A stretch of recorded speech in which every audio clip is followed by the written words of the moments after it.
Alhamdulillahilladzi nahmaduhu wa nasta'inuhu wa nastaghfiruh wa na'udzu billahi min shururi anfusina wa min sayyiati a'malina. May yahdihillahu fala mudilla lahu wa may yudlilhu fala hadiya lahu. Asyhadu an la ilaha illallah wahdahu la syarika lahu wa asyhadu anna Muhammadan 'abduhu wa rasuluhu la nabiyya wa la rasula ba'dahu. Fa inna asdaqal hadiits kitabullah wa khairul hadi hadi Muhammadin sallallahu alaihi wasallam. Syurul umur muhdatsatuha fa inna kulla muhdatsatin bid'ah wa kulla bid'atin dhalalah wa kulla dhalalatin finnar, amma ba'd. Hadirin bapak-bapak dan ibu jamaah Masjid Al-Istiqamah yang dimuliakan Allah Subhanahu wa taala, kembali kita bersyukur kepada Allah atas seluruh karunia dan nikmat-Nya yang senantiasa tercurah dilimpahkan kepada kita, di mana dengan wajah Allah dengan karunia-Nya tersebut kita kembali dipertemukan oleh Allah untuk sama-sama menjalankan sholat subuh secara berjamaah, sholat yang disaksikan langsung oleh para malaikat, bahkan malaikat malam dan malaikat siang pun berkumpul pada sholat subuh. Sebagian malaikat naik kepada Allah melaporkan amalan kita, sebagian malaikat turun untuk menyaksikan amalan kita, sehingga saat Allah bertanya, kaifa taraktum ibadi, bagaimana kalian wahai malaikat-malaikatku meninggalkan hamba-hambaku? Maka malaikat menyatakan, ya Allah, kami meninggalkan mereka saat mereka sujud, dan kami mendatangi mereka ternyata mereka pun sedang sujud. Jadi malaikat malam naik kepada Allah di waktu subuh, kemudian turun di waktu asar. Malaikat pagi turun di waktu subuh, naik di waktu asar, saling bergantian seperti itu. Beruntunglah bagi orang-orang yang diberi hidayah, diberi rahmat pada Allah untuk sholat subuh dan sholat asar secara berjamaah. Dan Allah, kita mengingatkan bahwa kita ini adalah berada di akhir zaman. Kalau kita hitung dari hijrahnya Rasul Shallallahu Alaihi Wasallam sudah 1441 tahun lebih dari kewajaran. Bahkan sekarang sudah mau bulan Ramadan nanti, ada kewajaran. Setelah Ramadan nanti ada Syawal, Dzulqa'dah, Dzulhijjah nanti akhir tahun nanti Bapak sekalian. Jadi sudah 15 abad lebih ya kita melewati ataupun masa kerasulan berlalu dari kita Bapak sekalian. Dan Rasulullah Shallallahu Alaihi Wasallam banyak mengabarkan di dalam hadisnya tentang perkara-perkara yang akan muncul di akhir zaman. Di antaranya beliau menyatakan bahwa di akhir zaman itu akan muncul fitan wa balaya, katanya. Banyak sekali fitnah, banyak sekali bala, bencana. Sebagian mukmin sampai menyatakan ketika datang fitnah tersebut, hadhihi muhlikati, mungkin dengan fitnah dan bencana inilah saya akan binasa. Datang lagi bencana setelahnya, fitnah setelahnya. Ternyata fitnah yang datang setelahnya lebih berat daripada fitnah sebelumnya, sehingga dia menyatakan fitnah kemarin tidak ada apa-apanya. Nah, mungkin saya akan binasa dengan fitnah seperti ini.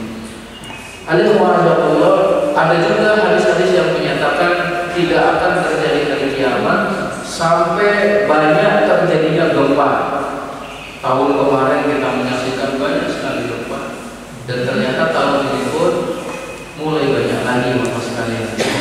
Rasulullah juga menyatakan tidak akan terjadi hari kiamat kecuali banyak terjadi di dalamnya al-harju, banyak kegoncangan, banyak al-harj.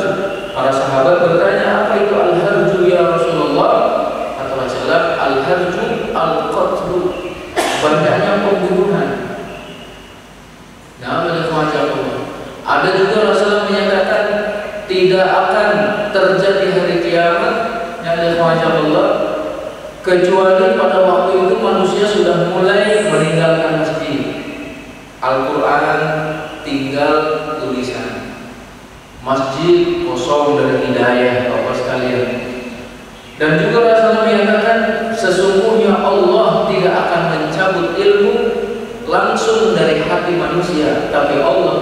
menuntut ilmu dengan mewafatkan para ulama.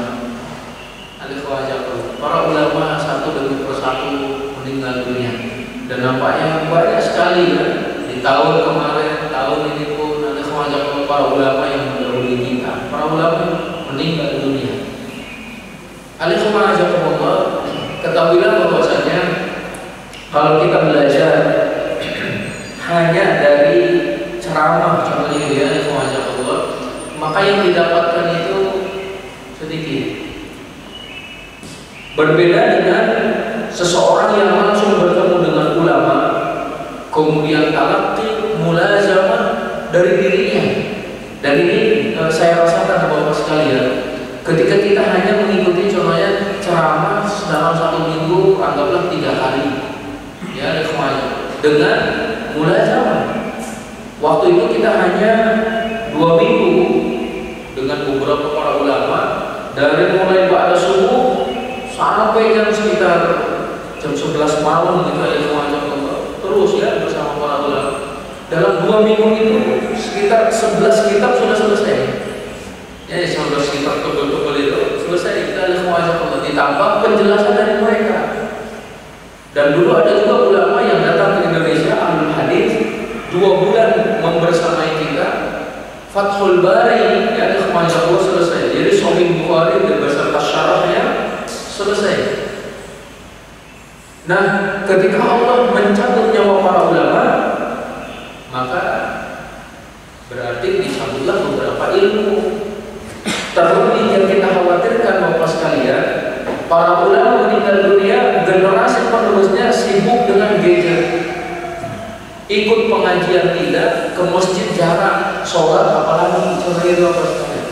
Coba kalau kita absen di pagi hari ini, yang hadir di masjid ini kira-kira usianya di angka berapa? Mungkin kalau saya lihat di atas 40 ke atas. Di atas 40, mungkin kecuali saya ya, ada semuanya. Sama imam mungkin tadi ya, 17 balik. Iya, makanya kalau kita lihat di masjid, ternyata yang memakmurkannya adalah orang-orang yang sudah meninggalkan dunia hitam. Rambutnya sudah memutih maksudnya. Coba 5 tahun ke depan, mungkinkah kita masih berada di masjid ini? 10 tahun ke depan masih tidak, atau bahkan jangankan 5-10 tahun besok, apakah kita masih ada di masjid ini? Kalau ya semua yang memakmurkan masjid ini karena di atas 40 meninggal dunia, kira-kira siapa besok yang ada sholat, yang ikut sholat berjamaah? Perlunya kita menyiapkan generasi Allah, karena kalau kita merasakan saat ini berbagai ujian betapa beratnya yang kita rasakan, maka generasi setelah kita jauh lebih berat Bapak sekalian. Ya, orang-orang yang bijak itu sering menyatakan kepada anak-anaknya, nah, persiapkan dirimu karena engkau diciptakan untuk zamanmu, bukan untuk zamanku. Ya, berapa banyak orang tua yang keliru mendidik anak agar seperti dirinya, padahal zamannya sudah berbeda Bapak sekalian. Didiklah anak itu untuk zamannya, didiklah anak itu lebih baik daripada dirinya, lebih tahan banting daripada dirinya. Anggaplah kalau saat ini kita merasakan wabah yang begitu berat, corona, dan yang lainnya, maka setelahnya bisa jadi lebih berat dari kita. Kalau saat ini berkaitan dengan jasad, maka bisa jadi generasi setelah kita kaitannya dengan rohani. Ya, dunia dibuka, banyak orang yang mengejarnya, lupa akhirat Bapak sekalian. Mereka cinta dunia, takut mati. Mereka cinta hidup, tapi ternyata lupa sama yang memberi hidup, yaitu Allah Subhanahu wa Ta'ala. Dan Rasulullah SAW juga mengingatkan bahwa banyaknya para ulama yang meninggal dunia adalah ciri semakin dekatnya juga hari kiamat. Sehingga nanti yang tersisa orang-orang yang sedikit ilmunya atau bahkan tidak memiliki ilmu, mereka diminta fatwa, mengeluarkan fatwa berdasarkan hawa nafsunya, sehingga mereka sesat dan juga menyesatkan. Nasallallahu alaihi wa sallam. Kita ambil pelajarannya dari apa yang terjadi saat ini, khususnya dengan banyaknya yang meninggal dunia. Maka manusia setelah meninggal itu terbagi menjadi dua kelompok, Bapak sekalian. Nanti kita termasuk kelompok yang mana? Kelompok yang pertama, mereka meninggal dunia, berhentilah seluruh amalnya, terputus seluruh amalnya, amal baik ataupun amal buruk, semuanya terputus. Kelompok kedua, mereka yang meninggal dunia, amalnya masih terus dilanjutkan oleh generasi-generasi setelahnya. Nah, baik amal baik ataupun amal buruk. Maka yang paling beruntung ketika meninggal dunia, terputus dosanya, dilanjutkan amal solehnya. Itu yang paling baik. Dan yang paling buruk, Bapak sekalian, ketika meninggal dunia, terputus kebaikannya, berlanjut dosanya. Kita lihat dulu dari orang yang terputus kebaikannya, kemudian berlanjut dosanya. Ada Allah, Rasulullah SAW secara umum menyatakan, "Idza mata ibnu Adam inqata'a anhu 'amaluhu illa min thalath." Ketika anak Adam meninggal dunia, terputus seluruh amalannya, termasuk dosanya. Itu pada umumnya. Nah, yang tadinya bisa sholat sudah tidak bisa, tadinya puasa dan tidak bisa dan sebagainya. Akan tetapi sungguh dikatakan merugi jika dia sudah terputus dari kebaikan, dosanya mengalir terus. Ada cerita seorang ulama di Mesir, beliau menyampaikannya dengan menyatakan bahwa si fulan ketika hidup, ya, jadi ada yang bercerita pada syekh tersebut, si fulan ketika hidup selalu mengoleksi foto-foto yang tidak dibenarkan, ya, tidak dibenarkan oleh syariat itu, disimpan di emailnya ataupun di akunnya, di websitenya, disebarkan kepada manusia. Ketika dia meninggal dunia, dia senantiasa mendapatkan kiriman dari sumber asalnya untuk dia mendapatkan foto-foto seperti itu, video-video itu, karena dia sudah berlangganan. Orangnya sudah meninggal dunia, kirimannya terus. Orang-orang pun mengakses. Dia meninggal, terputus kebaikannya, keburukannya berlanjut, Bapak sekalian, sampai sampai kapan? Bisa jadi sampai hari kiamat, Bapak sekalian. Alhamdulillah. Jadi kebaikannya berputar-putar, dosanya berlanjut. Contoh lagi, anak Adam, Qabil, beliau adalah orang yang pertama kali memberi contoh pembunuhan. Dari masa Nabi Adam sampai menjelang hari kiamat, tidak ada kasus pembunuhan kecuali Qabil mendapatkan dosanya. Jadi orangnya sudah ratusan ribu tahun barangkali ataupun ribuan tahun yang lalu meninggal dunia, tapi dosanya dikirimi terus. Sebesar apa coba Bapak sekalian dosanya? Padahal kata Allah Subhanahu wa taala, "Wa man yaqtul mu'minan muta'ammidan." Ya, siapa yang membunuh seorang mukmin dengan sengaja, fajazaa'uhu jahannam, balasan bagi mereka satu, neraka jahanam. Dua, khalidan fiha, dikekalkan, coba. Masuk neraka jahanam, dikekalkan. Wa ghadiballahu alaihi, Allah murka kepada dirinya. Kemurkaan Allah jauh lebih hebat daripada siksa neraka, apa sekalian. Yang keempat, wa la'anahu, Allah melaknatnya. Dan yang kelima, wa a'adda lahu 'adzaban 'azima, Allah menyediakan azab yang begitu besar. 5, ancaman dari Allah, dan Allah tidak pernah mengeluarkan ancaman sedahsyat ini, Bapak sekalian. Anaknya Nabi Adam, Qabil, membunuh saudaranya Habil, dan kata Allah, kata Rasulullah, tidak ada terjadi pembunuhan sampai hari kiamat kecuali dia pun mendapat kiriman dosanya. Alhamdulillah. Alhamdulillah. Kemudian yang kelompok yang kedua, kita lihat orang yang beruntung itu saat meninggal dunia, terputus dosanya, berhenti sampai di sana dosanya, tapi kebaikannya dilanjut. Nah, disinilah pentingnya kita memiliki amal jariyah. amal jariyah, amal yang terus ngalir. Tadi kata Rasulullah, "Idza mata ibnu Adam inqata'a 'amaluhu illa min salah." Jadi hanya 3 kata Rasulullah, ada 3 contoh amalan yang berlanjut pahalanya. 1, sedekah jariyah. 2, ilmu yang bermanfaat. 3, anak soleh yang mendoakan. Bapak sekalian, mari kita lihat ke samping kanan dan kiri kita. Anak kita udah ikut ke masjid belum? Kalian mau jawabnya dari 3 itu salah satunya anak soleh. Coba nanti di bawah ya. Nah, mari kita ke masjid. Ya, beberapa banyak orang tua yang mereka meninggal dunia sudah tidak lagi menginginkan kiriman transfer uang Bapak sekalian. Ya, tidak mau transfer uang sebanyak apapun dikirim ke kuburan, nggak mau.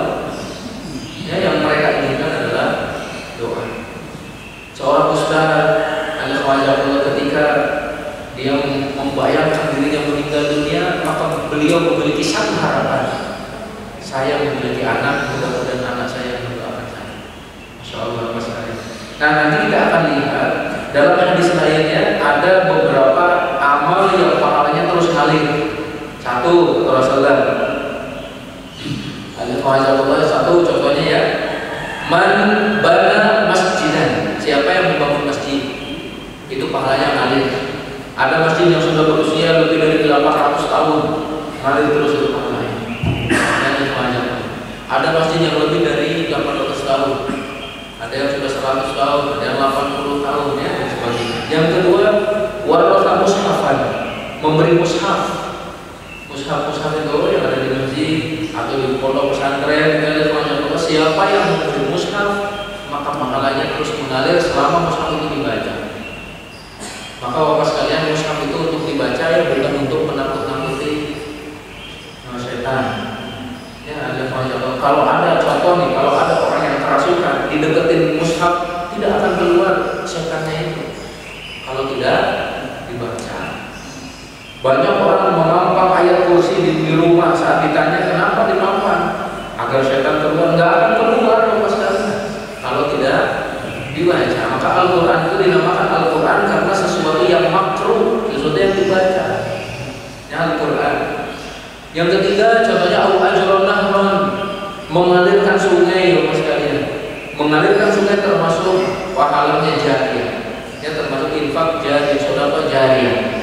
Terlebih di daerah-daerah yang sangat membutuhkan aliran sungai, digunakan untuk pertanian, atau bahkan sebagian orang mungkin menggunakan air sungai itu untuk mandi, untuk mencuci, bahkan mungkin untuk minum. Itu ada jika memang sangat jernih. Allah alam, mungkin kalau di mata air itu pegunungan seperti itu. Kemudian yang keempat juga Bapak sekalian, al-hafar bi'ran, atau menggali sumur. Di masjid supaya memerlukan sumur, atau di satu daerah memerlukan sumur, Bapak sekalian coba digali, wakafkan. Insyaallah itu pahalanya terus mengalir. Di satu daerah di negeri Afrika kalau masalah ini ada semacam mereka sangat membutuhkan air, maka ada beberapa para muhsinin memberikan kepada mereka sumur itu. Mereka menggali dan ternyata Allah mengeluarkan dari sumur itu air yang begitu deras. Pahalanya terus mengalir Bapak sekalian. Ada seorang yang dia sakit Bapak sekalian, datang kepada ulama, ya Syekh, Ustaz, saya sudah sakit sekian lama ya, tidak kunjung sembuh, berobat sudah kemana-mana, ya obat sudah habis sekian juta barangkali untuk berobat saja. Apa saran daripada engkau? Kata beliau, apakah di daerahmu memerlukan air? Ya, di daerah kami sangat memerlukan air. Kalau begitu engkau galilah sumur, wakafkan kepada mereka. Mudah-mudahan Allah menyembuhkan penyakit. Ternyata beliau benar menggali sumur, diwakafkan, sembuh dari penyakitnya. Ada khawajah daun bisa dapat obati penyakit kalian dengan sedekah. Ini salah satunya. Selanjutnya juga Bapak sekalian, siapa yang menanam pohon kurma, yang mana kebaikannya untuk masyarakat umum juga. Contoh di masjid memiliki ataupun di fasilitas umum ada beberapa tanah yang kosong, maka coba ditanami hal-hal yang bermanfaat. Sehingga nanti ketika berbuah bisa dibagi-bagi. Ya, ada semacam itu kan milik umum, bukan milik milik pribadi, atau kalau kita di depan rumah juga memiliki tanah yang memungkinkan untuk ditanam tanaman yang menghasilkan manfaat untuk masyarakat, silakan. Soal ada semuanya, dan banyak di antara kita yang seperti itu, punya satu pohon rindang, buahnya banyak, ketika berbuah tidak dijual, dibagi-bagikan. Baik itu pisang, itu rambutan, mungkin sekarang sudah mulai masuk rambutan, ataupun apalagi kelengkeng gitu ya, apalagi dari semuanya banyak. Itu termasuk amalannya terus mengalir ya Bapak sekalian. Atau juga awalama ilman, mengajarkan ilmu. Nah, mengajarkan ilmu juga adalah termasuk sedekah jariyah Bapak sekalian. Sebagian orang terkadang menilai keilmuan seorang ustaz adalah dari karya tulisnya. Padahal karya daripada ustaz bukan hanya karya tulis Bapak sekalian. Anak didik itu adalah karya dari para ulama.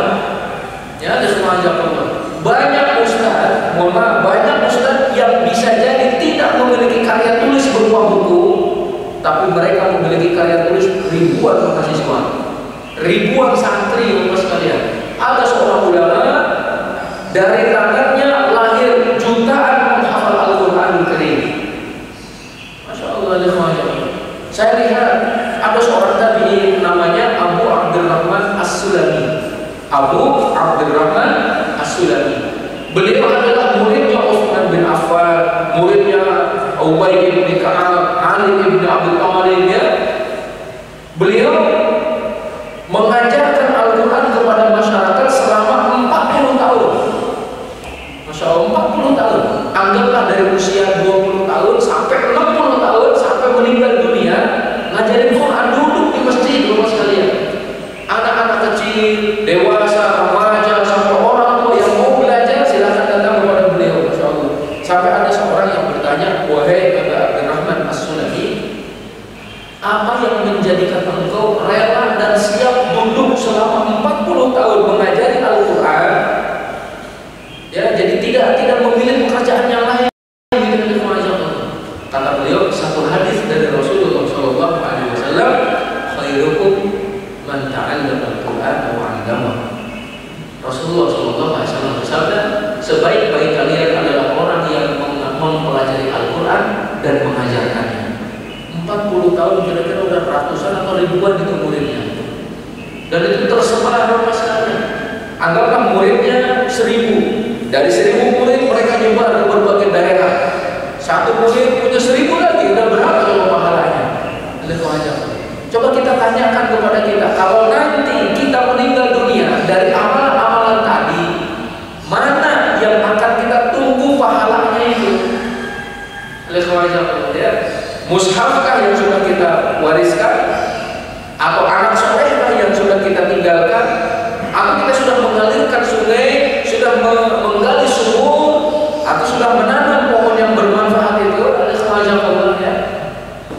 Dan sebagainya seperti tadi ada semacam Allah ya. Karena setelah meninggal dunia sudah terputus seluruh amalan kita. Atau membangun masjid. Maka di sini kalau kita lihat di dalam sirah Nabawi Bapak sekalian, karena kaitannya dengan hijrah ke Madinah, semacam Allah, nanti kita akan lihat bahwa yang pertama kali dibangun oleh Rasulullah SAW setelah beliau sampai di Madinah adalah membangun masjid. Nah, membangun masjid, beliau tidak mempedulikan ataupun beliau tidak memikirkan rumah pribadinya. Coba kalau kita datang ke satu daerah, yang pertama kali kita pikirkan tempat tinggal kita. Tapi Rasulullah SAW justru memikirkan tempat pengkaderan umat, tempat berkumpulnya masyarakat, dan sentralnya daulah, sentralnya kepemimpinan. Ya, dimanapun ataupun kapanpun kita memiliki muskilah masalah, maka bisa diselesaikan di masjid. Maka pada waktu itu masjid itu bukan sekedar untuk sholat Bapak sekalian, untuk musyawarah, untuk belajar mana ya, kemudian juga untuk terlebih apalagi untuk mengajarkan Al-Quran dan sebagainya Bapak sekalian. Dan sebelum sampai kepada pembangunan masjid di sana, kita akan sampaikan di sini ada beberapa perkataan ya, dari ataupun dalam buku fikih sirah Nabawi yang ada berkenaan pun hijrah. Apakah hijrah itu terputus? Nah, oleh Allah disebutkan dalam riwayatnya Imam Ahmad ya, bahwasanya hijrah tidak terputus selama musuh masih diperangi. Selama musuh masih ada dan musuh masih diperangi, maka hijrah tidak terputus. Contohnya saudara-saudara kita yang ada di luar negeri, jika mereka tertindas tidak bisa melaksanakan ibadah, kemudian mereka mau berhijrah, maka tetap mendapatkan pahala hijrah. Jadi hijrah tidak terputus. Kemudian juga Bapak sekalian, ada juga perkataan Abdurrahman As-Sa'di, Syekh Abdurrahman As-Sa'di rahimahullah menyatakan bahwa jika Allah menghendaki ya kemuliaan nabi dan juga wali-walinya, maka Allah Subhanahu wa taala menyertakan di dalam kelompok tersebut orang-orang yang memiliki sifat tanda kutip kurang, tapi siap untuk menuju kesempurnaan. Para nabi sempurna dalam akhlaknya, sempurna dalam kesungguhannya, kesabarannya, ya, dan dakwahnya. Allah ingin memperlihatkan kesempurnaan mereka, para nabi termasuk wali-wali Allah, disertakan orang-orang yang siap sempurna walaupun pada masa itu masih kurang. Jadi masalah kita Bapak sekalian bukan menyingkirkan orang yang masih kurang dalam akhlak, tapi ya kewajiban kita adalah mengumpulkan siapa yang siap untuk menuju kesempurnaan walaupun saat ini masih kurang. Ya. Berapa banyak yang memang seperti itu? Coba kita lihat. Kalau dari sisi status sosial, Rasul diutus dari nasab yang paling tinggi, dari kabilah yang paling dihormati, tapi orang yang beriman kepadanya, mohon maaf, dari budak sahaya, tapi siap untuk sempurna. Tidak ada suara Allah. Dari orang-orang miskin, dari orang-orang lemah, siap untuk sempurna sampai benar-benar Allah memenangkan Islam. Ada suara Allah. Dan tidak mungkin kita meniadakan orang-orang yang kurang ini. Kewajiban kita adalah mengajak mereka, mari sama-sama menuju kesempurnaan. Nah, masalahnya berarti siap atau tidak ya? Kalau tidak siap, mundur. Kalau siap, walaupun saat ini masih banyak kekurangan, ayo bareng. Nah, Bapak sekalian yang dimuliakan Allah Subhanahu wa taala. Kemudian juga ada perkataan Syekh Shalih Al-Utsaimin, belum menyatakan Muhammad bin Shalih Al-Utsaimin. Beliau membandingkan antara Nabi Musa dengan Nabi Muhammad SAW. Nabi Musa hijrah dari Mesir karena khawatir terhadap dirinya dan juga orang-orang yang pengikut-pengikutnya, ya, karena kejaran Fir'aun itu berhijrah. Nabi Muhammad SAW pun sama. Beliau mengkhawatirkan umatnya sudah tidak leluasa lagi berdakwah, akhirnya berhijrah. Bedanya apa? Fir'aun dan bala tentaranya dibinasakan oleh Allah langsung, ditenggelamkan. Jadi yang turun tangan langsung Allah. Sedangkan pada waktu Nabi Muhammad SAW berhijrah, orang-orang kafir dibinasakan oleh siapa? Oleh orang-orang beriman, oleh Rasul dan orang-orang beriman. Dalam perang Badar, orang-orang kafir banyak meninggal dunia. Ya, ini Allah. Berarti kita harus mempersiapkan diri, memperbaiki diri, ya, Allah, karena musuh tidak langsung dibinasakan oleh Allah, tapi melalui kita. Makanya musuh sangat-sangat memahami hal itu, Bapak sekalian.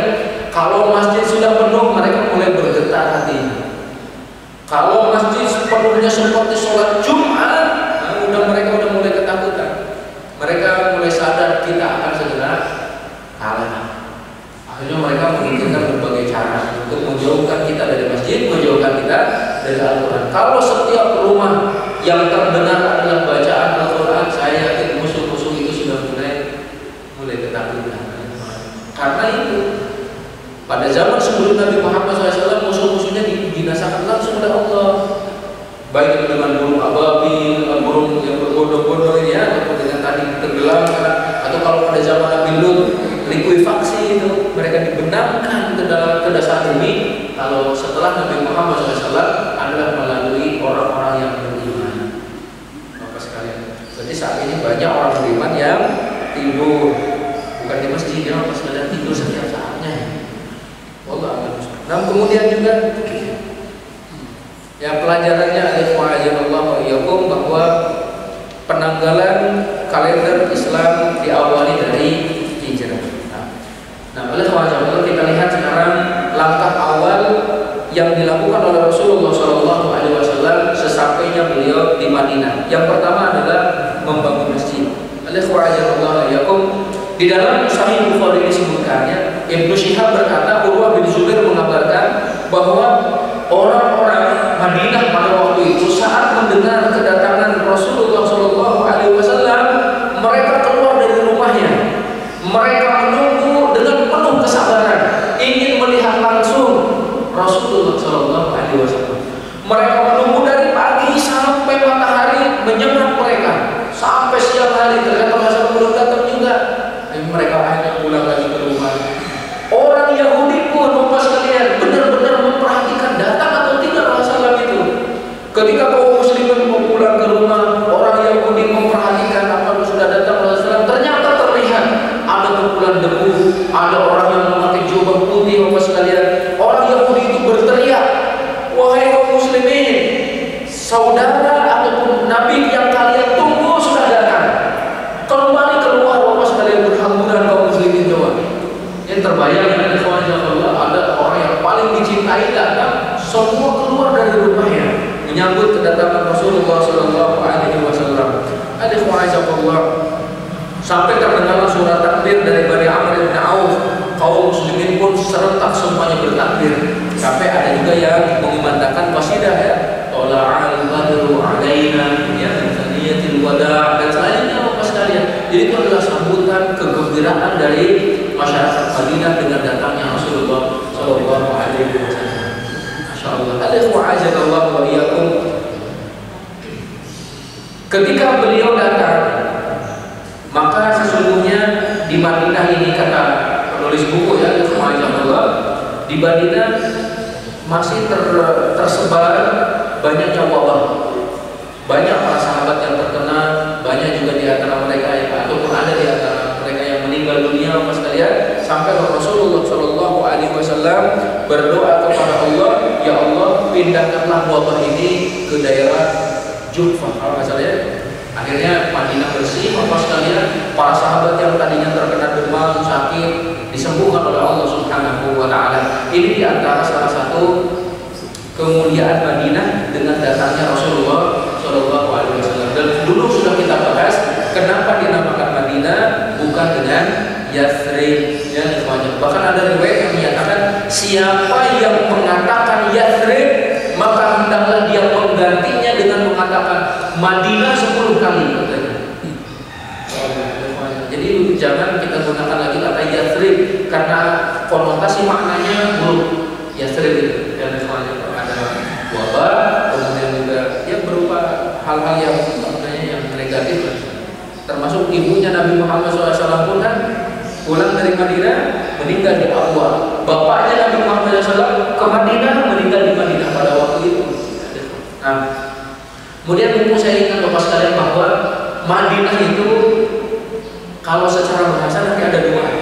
Satu Madinatul Mabani dan yang kedua ada Madinatul Ma'ani. Ada Madinah yang isinya ya Madinah ini isinya apa ya? Bangunan-bangunan, orang-orang dan tempat yang dituju, tempat yang dikhususkan itu Madinah. Madinah Munawwarah yang ada Masjid Nabawinya itu Madinah. Nah, kalau Madinah Ma'ani Bapak sekalian, kota dari sisi makna, maka Tangerang Selatan bisa menjadi Madinah secara makna jika merealisasikan apa yang direalisasikan oleh Nabi Muhammad SAW di sana. Nah, jadi Madinatul Ma'ani secara maknanya ini Madinah. Coba Bapak sekalian kita berusaha untuk menuju makna yang ada di Madinah dihadirkan di hadapan kita di sini. Masyaallah. Kemudian juga Rasulullah SAW ya, ketika datang di Madinah tersebut, beliau seperti tadi disampaikan adalah membangun masjid, akan tetapi para sahabat kan masing-masing menawarkan, ya Rasulullah sudah di tanah saya saja, ya Rasulullah sudah di sini saja. Nah disebutkan Ibnu Hajar rahimahullah menyebutkan dalam Fathul Bari dari Abu Sa'id bahwa ketika Abu Ayyub hendak memindahkan unta Nabi SAW, beliau berkata kepada yang hendak menawarkan tempat atau rumahnya untuk beliau singgahi, kata Rasulullah, saya akan mengikuti untaku. Dibiarkan untanya jalan sampai kemudian berhenti di tempat anak-anak yatim gitu ya. Nah, Rasulullah SAW membeli sebidang tanah yang digunakan untuk menjemur kurma dengan harga 10 dinar dengan menggunakan uangnya Abu Bakar As-Siddiq. Kemudian juga ada riwayat yang menyatakan tempat didirikan masjid tersebut terdapat kuburan orang musyrik, lubang dan pohon kurma. Kemudian Rasulullah SAW memerintahkan untuk menggali kuburan tersebut, menimbun lubang serta menebang pohon kurma. Kemudian pelepah kurma dijadikan sebagai atap masjid, ditetapkan arah kiblat dan sisi jalannya dibubuhkan batu sebagai batas. Nah di sini pelajarannya tidak boleh mendirikan masjid di atas kuburan. Terkadang karena seseorang belum paham agama, merasa dirinya sebagai pendiri masjid, menyampaikan wasiat, kalau saya meninggal tolong kuburkan di masjid atau di depan masjid. Nah ini keliru mas kalian. Jadi tidak boleh masjid didirikan di atas kubur. Kalau ada kuburan kemudian dibangun di atasnya masjid, masjidnya yang dipindah. Kalau ada masjid dimasukkan kuburan, maka kuburannya yang dipindah. Berarti mana yang lebih dulu ada? Sekarang Rasulullah SAW mau membangun masjid, ada kuburannya katanya, dipindahin aja kuburannya, pindahin aja dulu. Itu ada semacam. Jadi tidak dibangun di atasnya, dipindahkan, dibangunlah di sana. Ada semacam. Kemudian juga para ulama menyatakan kalau di depan masjid ada kuburannya, jika dibatasi dengan jalan nggak apa-apa, boleh. Masjid kemudian ada jalan baru kuburan, itu nggak apa-apa. Atau kalaupun ada masjid menghadap kuburan, maka kata mereka Bapak sekalian, Allah Rasulullah, tembok masjid itu tidak cukup untuk membatasi dengan kuburan. Jadi harus ada tembok lagi. Ini di masjid, kalau di depannya ada kuburan harus ada tembok lagi. Wallah, ini menunjukkan bahwa Islam menjaga akidah penganutnya. Jangan sampai mereka yang awam mengira bolehnya sholat menghadap kuburan, atau yang lebih keliru lagi meminta doa, ya berdoa kepada penghuni kubur. Nah ini yang keliru. Ada kawannya. Di sini juga Rasulullah SAW menimbun lubang.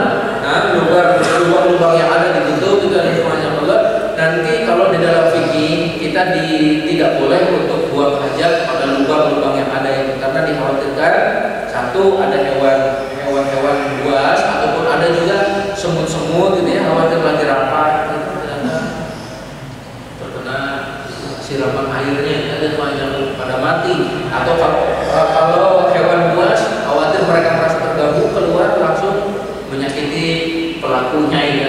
Dan yang selanjutnya juga Bapak sekalian yang punya Allah Subhanahu wa taala itu, kalau seperti tadi ya, jadi kalau ada lubang itu jangan dibuang air di sana, ada semacam Allah. Tapi kalau lubang yang dibuat oleh kita ya tentu itu adalah memang dikhususkan. Barakallahu. Nah, selanjutnya juga Bapak sekalian di sini menjadikan pelepah kurma sebagai atap masjid, jadi dimanfaatkan.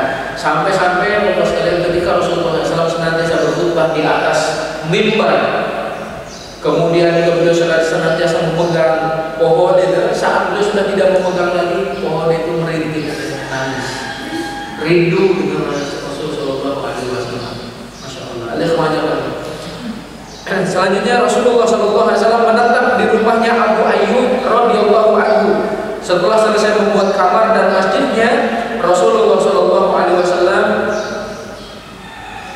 mengirim Zaid bin Harithah dan Abu Rafi ke Mekah dan memberinya 2 ekor unta dan 500 dirham untuk menjumpai Fatimah, Ummu Kulthum dan putrinya. Itu siapa? Ya tadi Fatimah pria yang Ummu Kulsum dan putrinya. Nanti kemudian juga Ummul Mukminin Saudah binti Zam'ah radhiyallahu anhuma. Bapak sekalian, saat Rasul berhijrah ke Madinah, anak-anaknya kemudian termasuk anak daripada Abu Bakar As-Siddiq radhiyallahu anhu, Bapak sekalian, tidak ditinggali harta. Rasulullah SAW mengingatkan itu ya, ketika sampai di Madinah dikirimilah mereka harta. Fatimah, kemudian tadi juga termasuk Ummul Mukminin Aisyah. Aisyah termasuk juga siapa? Asma ya. Asma ketika Rasulullah hijrah, Abu Bakar hijrah, datang kakeknya menyatakan, wahai Asma, benar enggak bapak kalian sudah berhijrah tanpa meninggalkan sedikit pun perbudakan untuk kalian? Kata Asma, wahai kakek, kemarin ini yang ditinggalkan oleh ayah kami. Beliau menutup kerikil-kerikil yang ada dengan sapu tangan itu. Kakek, ini yang ditinggalkan, insya Allah cukup. Pegang-pegang, oh banyak juga yang ditinggalkan. Iya kayak ini, insya Allah cukup. Ternyata kakeknya, kalau ini yang ditinggalkan cukup. Dikiranya dinar ataupun dirham. Nah, ternyata kerikil-kerikil itu ya. Kata Asma, demi Allah, Abu Bakar saat hijrah tidak meninggalkan uang sepeser pun. Mereka tawakal, mereka tidak meminta-minta itu maksudnya. Mereka menyembunyikan kebutuhannya itu dari masyarakat. Tapi Rasulullah mengingat hal tersebut sampai kemudian dikirimi tadi 2 ekor unta, 500 dirham untuk menjumpai putri-putri beliau ya, dan juga Ummul Mukminin. Bapak sekalian, pelajaran yang bisa kita ambil dari kisah barusan, yang pertama bahwa Rasulullah SAW ataupun di sini disebutkan memperlihatkan kecintaan para sahabat terhadap Rasulullah SAW. Ya, insyaallah. Mereka rela keluar di pagi hari untuk menunggu kedatangan beliau. Jika bukan karena teriknya matahari, mereka tidak akan kembali ke rumah. Tapi setelah diberitahu Rasul datang, keluar lagi walaupun matahari sudah terik. Bayangkan saja di Madinah, sekalian ya, di siang hari bisa sampai 50 derajat. Menunggu kedatangan seorang yang dicintai oleh mereka. Rasulullah SAW bersabda, tidak beriman seseorang hamba ya, sehingga Nabi Muhammad SAW lebih dicintainya dari keluarganya, hartanya, serta seluruh manusia. Masya Allah. Bukan sekedar ucapan di lisannya cinta itu, tapi memerlukan bukti nyata sekalian. Kecintaan yang luar biasa dari para sahabat itu dilihat dari perkataan Al-Barra ibn Azib. Apa yang dikatakan oleh beliau? Saya tidak pernah melihat penduduk Madinah merasa gembira seperti gembiranya mereka menyambut kedatangan Rasulullah SAW. Bisa jadi mereka pun berebut, ya Rasulullah, mari singgah di rumah saya, mari singgah di rumah saya. Karena berebut gitu, saya ikut urutan aja ini. Lihat wajah Allah ya, semacam diundi.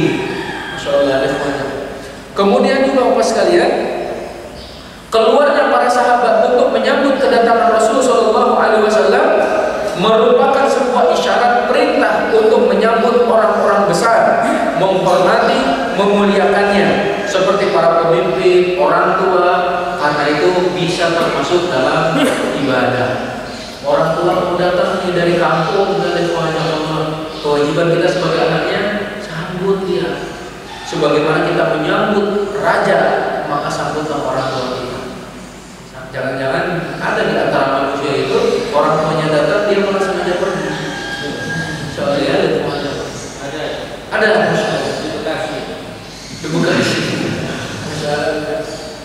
Ada sengaja Allah yang jadi orang tua itu sudah memendam rindu, sudah ingin ketemu dengan anak, ya, tidak menginginkan disiapkan oleh-oleh untuk pulang. Enggak, itu ada sengaja untuk bertemu saja sudah sangat senang. Ini malah kita malah pergi.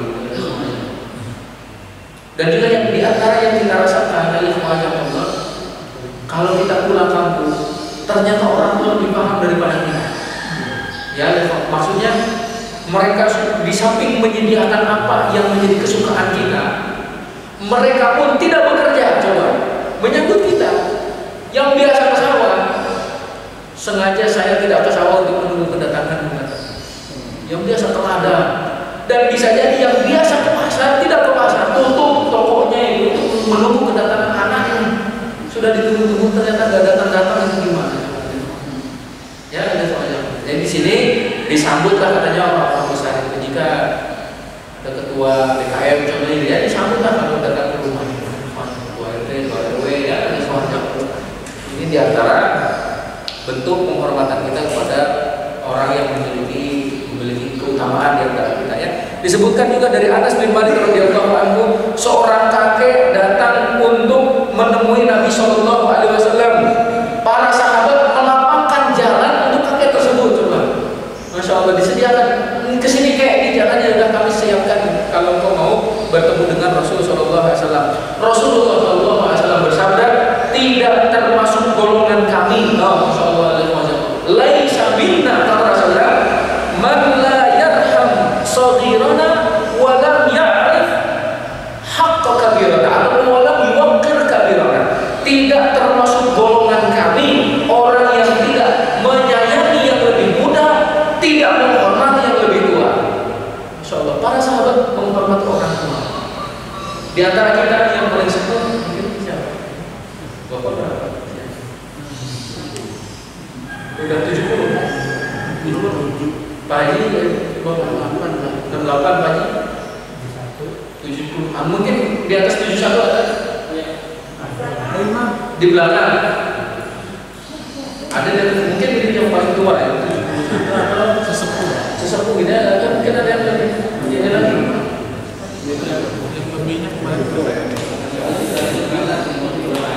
Iya, jadi benar nanti kata Pak Haji Imam yang memakmurkan masjid di sini 17 terbalik ya, itu semua aja. Tidak termasuk kelompok kami kata Rasulullah orang yang tidak menyayangi yang lebih muda, tidak menghormati yang lebih tua. Masya Allah. Rasulullah Shallallahu alaihi wasallam juga menyatakan dalam hadis lain, tidak termasuk golongan kami yang tidak tahu hak orang yang lebih tua. Masya Allah. Alaikum wa iyyakum. Pelajaran selanjutnya, ketika para sahabat radhiyallahu anhum mengetahui kedatangan Rasulullah Shallallahu alaihi wasallam ke Madinah, mereka bergegas keluar untuk menyambutnya dan diiringi dengan suara takbir karena gembira. Kebiasaan seorang muslim adalah ketika ada sesuatu yang menggembirakan dan mengagumkan, mereka bertakbir dan bertasbih sebagaimana bertakbirnya para sahabat dengan keislaman Umar bin Khattab radhiyallahu anhu. Jadi kalau ada yang menggembirakan, menakjubkan, takbir, apa sekali jangan bilang apa bilangnya itu? Busyara katanya Mas. Allahu Akbar gitu ya, ataupun subhanallah. Dan ini nanti kira lagi ada semuanya. Ya. Apalagi dengan kata-kata yang kasar ya janganlah gitu ya, semuanya anak-anak muda itu biasanya melihat sesuatu yang mengagumkan, dia malah keluarnya kata-kata yang kasar. Ketika Rasulullah Shallallahu alaihi wasallam sampai di Kubah, beliau singgah di rumah Kulsum ibni Hadam karena ia sebagai pemuka dan tokoh dari kabilahnya. Hal ini diupas kaliannya sebagai bentuk penghormatan dan pemuliaan terhadap orang tua serta bentuk akhlak ya yang baik yang semestinya tidak boleh hilang dari hati orang-orang muslim. Kebiasaan para ulama juga Bapak sekalian, ketika berkunjung ke satu daerah, yang pertama kali diziarahi adalah ulamanya, tokohnya Bapak sekalian. Allah, kalau kita pertama kali berkunjung ke satu daerah, yang pertama kali disinggahi kulinernya. Para ulama itu ulamanya, tokohnya itu Bapak sekalian. Maka mungkin ya ini di antara baiknya saat ada seseorang yang pindah ke satu daerah, maka dia datang dulu ke Pak RT-nya. Mudah-mudahan itu adalah untuk menanamkan diri, ada semacam menanamkan rasa atau menanamkan adab bahwa engkau ini memang akan mendatangi satu daerah baru.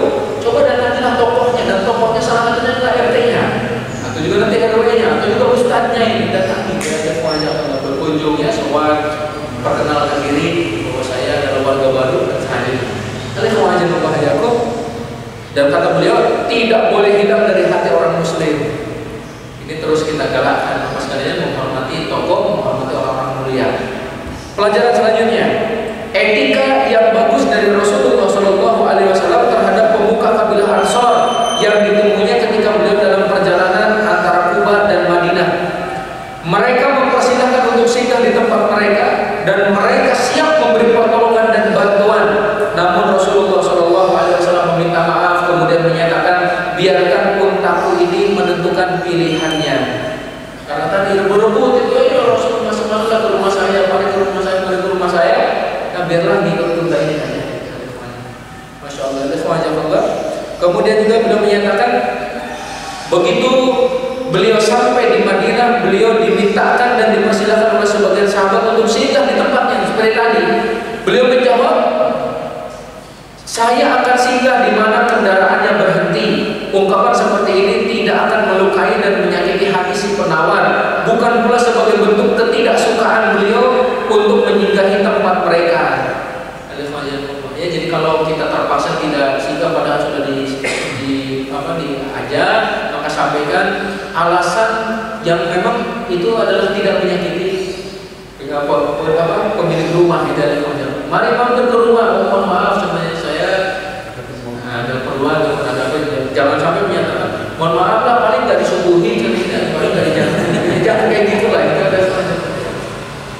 Jadi Rasulullah memperlihatkan akhlaknya sampai Allah Subhanahu Wa Taala memujinya, wa innaka la'ala khuluqin azim. Sesungguhnya Allah Muhammad Shallallahu Alaihi Wasallam benar-benar berbudi pekerti yang luhur. Nah, sampai di sini dulu Mas sekalian. Insya Allah masih banyak ya nanti pelajaran yang bisa kita ambil dari hijrah Nabi Muhammad Shallallahu Alaihi Wasallam ke Madinah, dan beliau sampai di Madinah membangun masjid. Kalau ada pertanyaan, alhamdulillah. Dan persilakan Bapak Ibu, ada yang mau bertanya? 1, 2, 3 dulu ya. Ibu-ibu ada? Oh, ibu berdepan. Baik, ini karena kabelnya kurang panjang. ibunya dulu. Ibu-ibu biasanya jelas. Silakan. Sampai sini ibu ya. Silakan. Assalamualaikum warahmatullahi wabarakatuh. Ada satu pertanyaan yang mungkin pernah dijelaskan mengenai fitnah di agama. Di dalam hadis disebutkan bahwa siapa yang menghafal surat Kahfi dari ayat 1 sampai 10 akan dijauhkan dari fitnah dajjal. Pertanyaan saya, Ustaz, kalau cuma hafal aja nggak dibaca, bagaimana? Sebaiknya dibaca kapan waktunya? Terima kasih. Assalamualaikum warahmatullahi wabarakatuh. Waalaikumsalam. Ibu silakan Bu, dari situ mungkin bisa dilihat. Assalamualaikum warahmatullahi wabarakatuh. Waalaikumsalam. Saya ingin bertanya tentang apa yang tidak mengenai Rasulullah SAW. Tapi saya membaca bahwa setiap rasul yang diutus oleh Allah Subhanahu Wa Taala pasti adalah untuk memerintahkan bagaimana Allah atau menyembah Allah satu-satunya dan tidak menyembah selain daripada Allah. Hal ini juga saya mendengar akan perintah Rasulullah berperintah Allah pada umat dan itu, di mana dari itu memerintahkan bahwa disampaikan kepada umat yang sesuatu kabar gembira atau kenikmatan dari Allah, dan kedua adalah merupakan ancaman. Di mana saya ingat janji Allah kepada umat Nabi Nuh bahwa apabila dia mau meninggalkan berhala, karena Islam itu adalah perubahan muslim, ya kan? Kemudian Allah menjadikan atau memberikan kenikmatan atau kabar gembira. Kemudian kedua adalah akan mengancam apabila perintah tidak dilakukan. Lalu sangat terjadi misalnya karena Allah langsung mendapatkan ancaman atau mengancam hukuman kepada umat Nabi Nuh, yaitu dengan datangnya banjir dan segala musibah, dan menyelamatkan siapa yang beriman kepada Allah.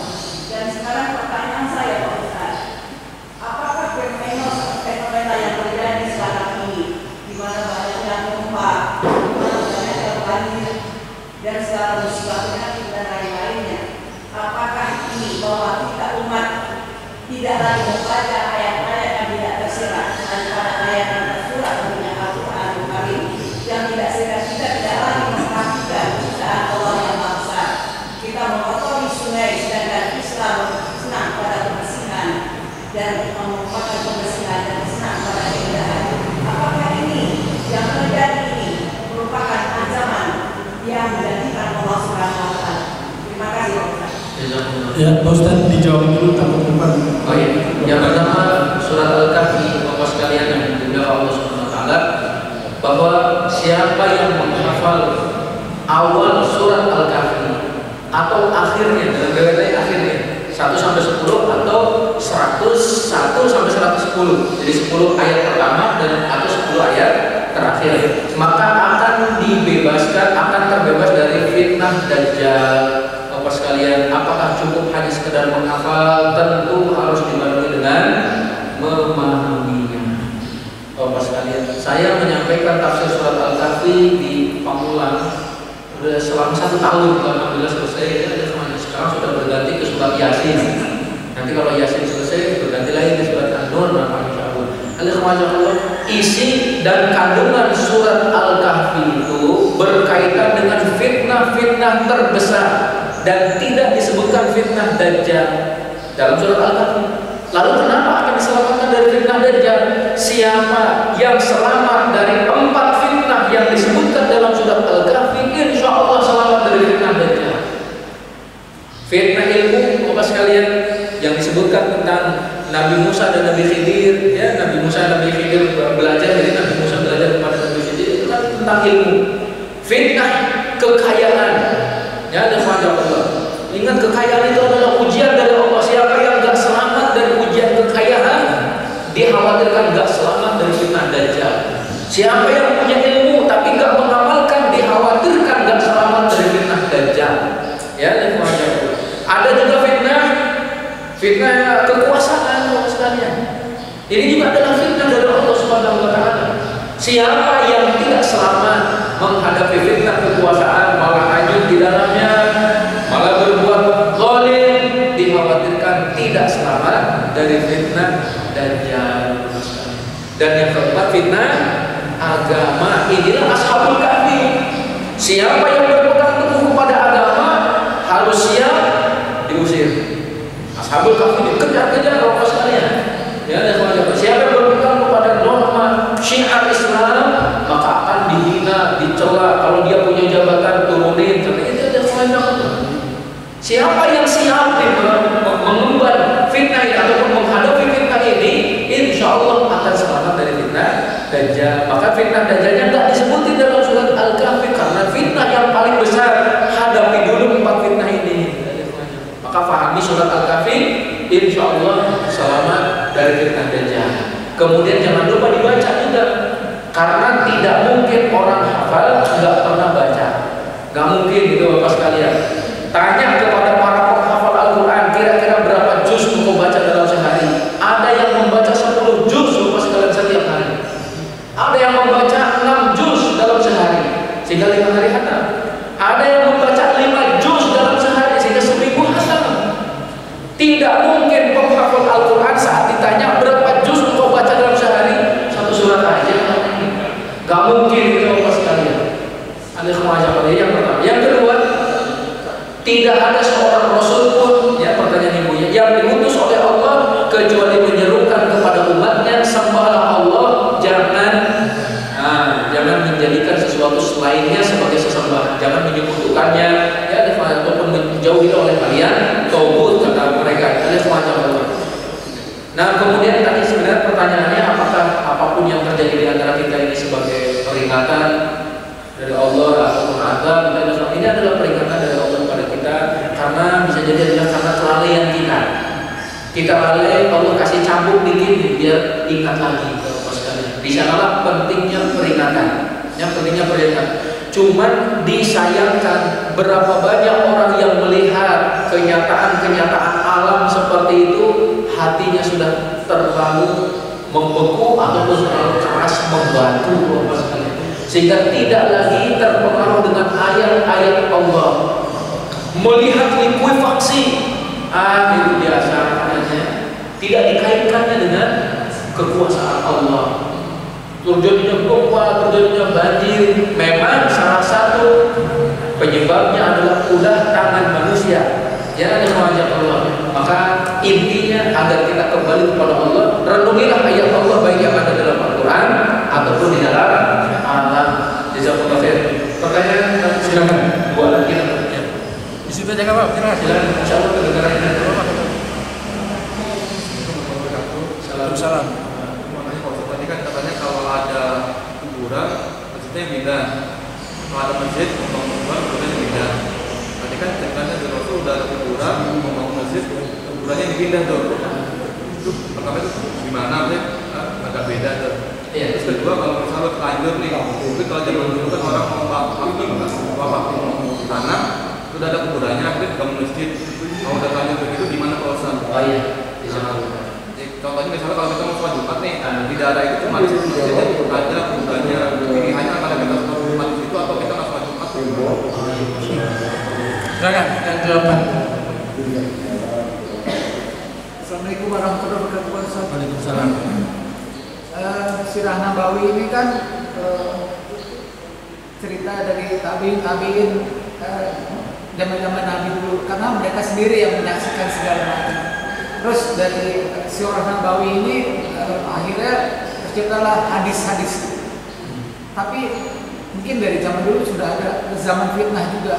Di antara tabiin itu ada yang dikatakan itu doif, karena ada sesuatu khilafiyah di dalam sanadnya itu. Jadi kadang-kadang kita juga bingung Pak Ustaz, sebetulnya hadis yang mana yang betul sahih dan yang mana yang doif. Memang itu bukan urusan kita, tapi karena terjadinya fitnah kita nggak tahu. Cuman sekali aja dia melakukan khilaf, mengeluarkan pernyataan gitu sahabat Nabi, itu dianggap doif gitu. Itu aja Pak Ustaz. Assalamualaikum warahmatullahi wabarakatuh. Jadi pertanyaan dari Bapak ada dua sebenarnya. Yang pertama kan Rasulullah SAW mau membangun masjid, sebelumnya ada kuburan. Hanya kuburannya dipindah dulu. Masuk ke dalam tadi pertanyaan yang wakaf tanah untuk masjid, ternyata ada kuburannya, maka solusinya dipindah. Jadi maksud jika ada masjid dimasukkan kuburan, maka kuburannya dipindah. Karena masjidnya sudah ada. Sekarang kuburannya ada, tiba-tiba dibangun masjid tanpa dipindah dulu. Nah ini keliru, masjidnya dipindah. Nah sekarang belum dibangun, ada kuburannya, tapi wakaf untuk masjid, pindahin kuburannya, boleh kalau kayak gitu. Ya, jadi silakan yang barangkali ada wakaf tanah untuk masjid, ternyata ada kuburannya, tapi kuburannya yang dipindahkan dulu, jangan bangun masjid dulu, pindahkan dulu kuburannya, baru bangun masjid. Adapun jika di daerah tersebut hanya ada satu masjid, tapi ternyata ada kuburannya, apakah kita sholat Jumat atau kita nggak sholat Jumat gitu? Nah, Allah alam besar. Di awal-awal ya silakan sholat Jumat sambil nanti disampaikan kepada DKM-nya, alangkah baiknya gitu ya, kuburan ini namanya dipindah dengan cara-cara yang tentu yang sopan ataupun dengan cara-cara yang halus lah, insya Allah. Allah alam besar, nanti kita sampaikan lagi ataupun saya cari-cari lagi fatwa dari para ulama tentang hal ini. Kalau memang benar-benar hanya ada satu masjid, berarti ya satu masjid di daerah tersebut, tidak ada lagi yang lain. Kemudian pertanyaan dari Bapak ini berkenaan dengan status dhaif, ya, status dhaif seseorang. Alhamdulillah. Gini, seseorang terkadang dikatakan dhaif oleh ahli hadis padahal beliau ulama. Ya, karena memang tadi hadisnya itu bisa menyalahi hadis yang lebih sahih atau bertentangan dengan ijma kaum muslimin. Adapun Bapak sekalian menyikapi orang yang dikatakan dhaif itu, ya tentu berbeda saat dengan berbeda dengan menyikapi bahwa hadis ini dhaif. Contoh, saya kasih contoh. Bapak sekalian, Hasan al-Basri, seorang ulama tabi'in, bahkan dikatakan sebagai imamnya Ahlus Sunnah pada masa itu, kalau meriwayatkan hadis, kata ulama hadis, beliau mursal. Mursal coba dikatakan mursal, padahal beliau ulamanya. Jadi nanti di sana ada sedikit perbedaan menyikapi hadisnya dengan menyikapi kepribadiannya. Beliau ulama semuanya. Barakallahu fikum, namanya ini perlu pembahasan juga karena hadis menjadi dhaif ada beberapa sebab juga sekalian. Kalau di dalam tafsir banyak para ulama menerima hadis dhaif. Tapi kalau dalam masalah akidah, dalam masalah halal haram, hindari hadis dhaif. Dalam fadhailul a'mal, para ulama juga membolehkan ataupun hadis dhaif dengan beberapa syarat dan kriteria. Jazakumullah khair, sudah jam 6 lebih namanya Bapak sekalian. Mudah-mudahan ada manfaatnya. Subhanakallahumma wa bihamdika, asyhadu an la ilaha illa anta, astaghfiruka wa atubu ilaik. Alhamdulillah berarti